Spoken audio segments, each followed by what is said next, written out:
So I think I've touched on this before, but out of all the places on the internet to consume bad fanfiction, Wattpad is my favorite. It's wildly popular with tween girls in that intersection of age and interest demographics where they feel the least shame. So obviously this results in a lot of bizarre stories. So if you scroll past all the top trending topics of teen summer romance and fairy tale princes and werewolves and being kidnapped, you might start to find some more specific story categories that you wouldn't have guessed were there. Personally, I like to run searches for weird keywords I think of. I like to say to myself, there's no way this search query would yield results.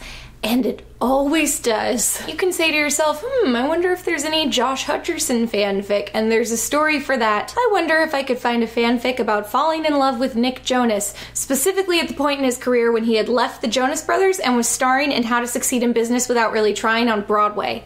And there's a story for that. Or you can say, I wonder if there's a story about falling in love with the various members of One Direction, specifically within the universe of the Purge horror franchise. And there are so many stories for that. There are more than you could ever read. So in honor of the new Purge movie hitting theaters, I thought that we could discover some of these stories together. Right away I'm drawn to this one that's simply called The Purge by Haley Directioner XX. Hannah suffers through the Purge every year, but her dad ranked an 8, so they were never affected until the ranking was raised and they didn't have a good security system. What happens when a certain blonde-haired boy breaks in? And there's a picture of the blonde One Directioner. I don't know them by face. I'm not even sure I could name them all. My name is Hannah Rose Park, 13, and live in Rosenberg. Not sure if that's a real place. And today is March 31st, 2014. Why is that date important? Because it is the day of the annual Purge. I hate it. Beep, beep, beep. That's what it sounds like in the movie, right? All our heads turn to the TV. All our heads by my mom, Angie, my dad, Justin, and my younger sister, Kayla. This is some good world building. I'm glad we know her parents' first names. This is the emergency broadcast system here to announce the soon-to-be start of the annual Purge. All connections to help such as police and hospitals will be suspended. Quick note, isn't there actually just a thing that they say every Purge movie? I don't have it memorized, but I'm pretty sure this is not it. And why wouldn't the author just go like copy and paste the quote from the movie of what the announcement says for the Purge? Anyone can fall victim except officers ranking 10 or above along with their family. Thank you. The Purge begins is 5 minutes. I guess it wasn't copy-pasted. They raised the ranking level, my father said. His name is Justin, by the way. It used to be level 8, and my father was there, so we were safe. We weren't safe now. My mother cried into my father's shoulder. We always thought we were safe, so we never bought the best security system. Okay, just because the Purge makes all crime legal for 24 hours and they might have immunity for those 24 hours, doesn't mean that there would be no crime the rest of the year. So why wouldn't you still have home security? With 1 minute to spare, our main character runs to her bedroom as her family waits behind, I guess just huddling and waiting for death to come for them. That's the spirit. I felt a cool breeze come from my window. I shivered. I was certain I locked it out of fear. I saw a metal bars coming down slowly. Not the best security. I closed the glass and pulled shut the curtain. How are the bars not the best security? That's pretty good. I was picturing nothing, like maybe a deadbolt on the door. I guess like the standards are much higher in the Purge universe. I was about to turn around when I felt a hand cover my mouth and an arm snake around my chest. Not in that way, you dirty readers. Tongue sticky outy face. Does she mean the hand isn't also copying a feel? Because I hadn't thought that it was. I screamed. He just held me closer.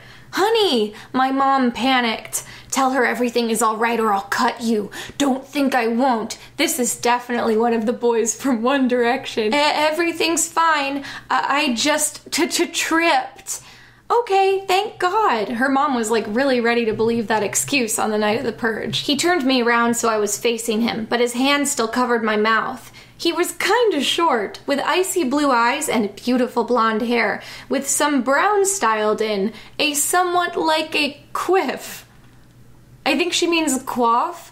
Also, I was kind of kidding when I said this was a boy from One Direction who's violently assaulting her in her home. I kind of thought that One Direction was gonna save her from this man. Okay, Hannah, here's of this is gonna work. I am gonna stay in your room. You're gonna stay here too. If someone wants on, say no. When the purge is over, this isn't. You're gonna leave with me. Got it? I shook my head. I'm not going anywhere with you.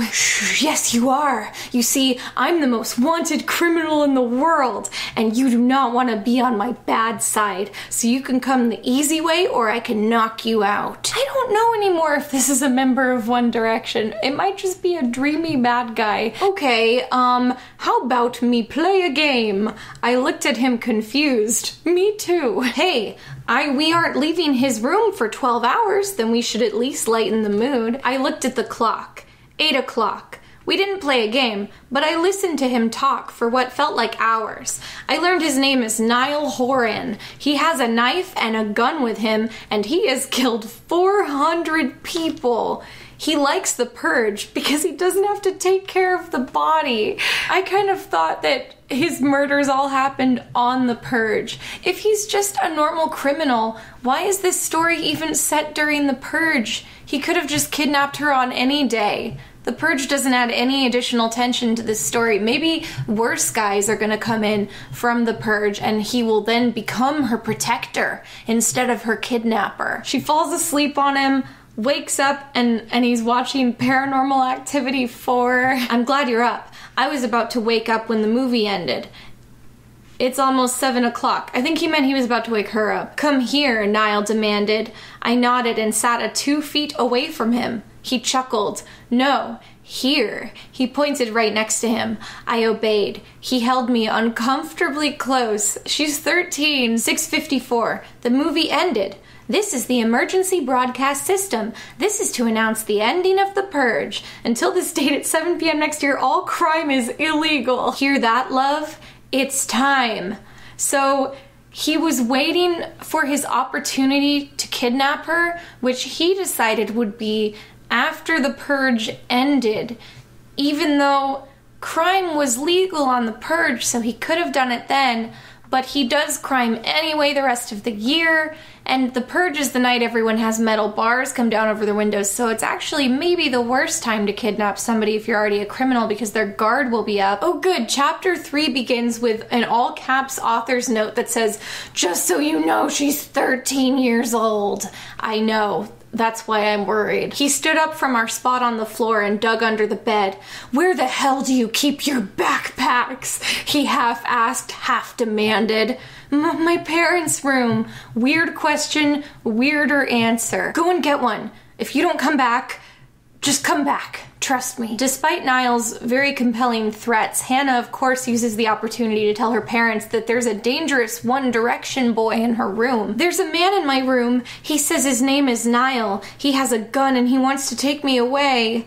Wait, Niall? As in Niall Horan? My father said. He's a Directioner. She turns around. Niall is here. Of course he caught on to her little escape plan. I cowered. Stop. Leave her alone. The purge is over. This is illegal again. My father boomed, convincing. I don't really care, Niall sneered sarcastically, dragging the I and speeding up on the don't really care part. Okay, I'm getting directions after the fact. Let me try this again. I don't really care. He stepped forward. No, please, no. He glared at me. He drew his gun and bang!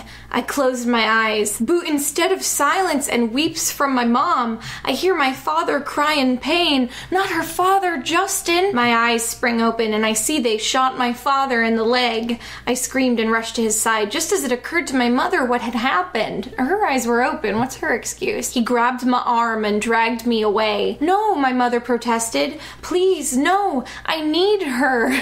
What's so weird? reason to not want your daughter to be kidnapped? Let me think about it. No, Niall is sassy. He walked to her and threw 2 hard blows to her head, knocking her unconscious. I screamed. He looked at my sister inside. Come here. Oh my god, her sister's like 7, right? Isn't it her younger sister? He pulled out a red rag that was slightly wet. Breathe this in and I won't hit you unconscious, okay?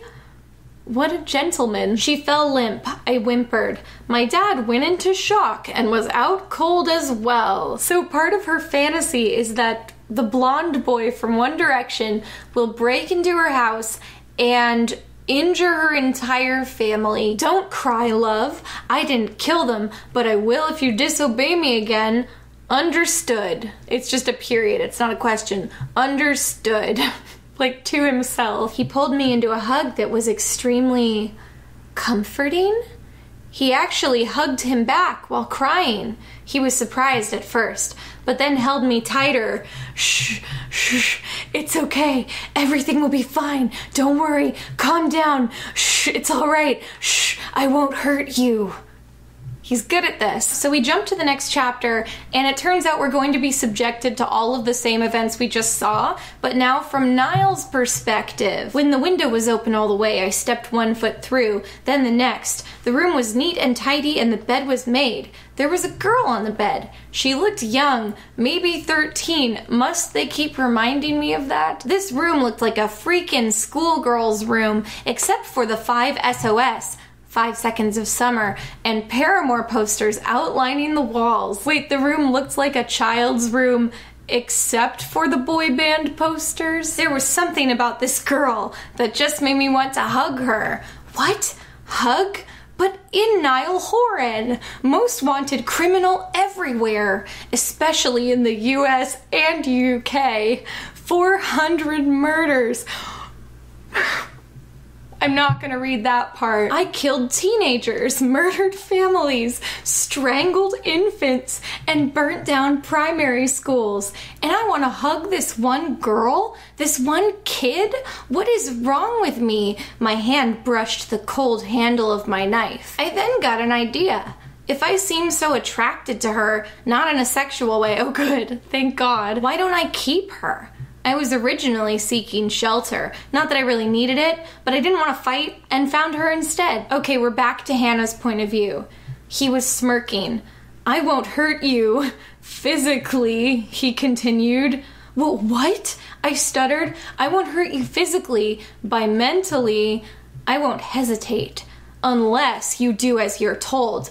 Okay. However, you need to be punished for back-talking. He turned around and walked to my sister. I gasped as he stepped toward her. He glided the blade down her cheek, making a deep cut. I watched in fear as the deep red rolled down her cheek. Her little sister, he just scarred her face. She passes out and he carries her out of the house. It's very romantic. I woke up to the sound of an engine shutting off. I shook away the sleep and looked around. We were on a quiet street in a carport. Niall saw I was awake and smiled. Welcome home, princess. I'm maybe gonna jump ship from this story soon because it turns out it had very little to do with the Purge, but let's check in on the comments. 5 SOS. This is so heart-melting. Yes. Burn my school with my teachers in it. Okay, I think that's our sign that it's time to move on.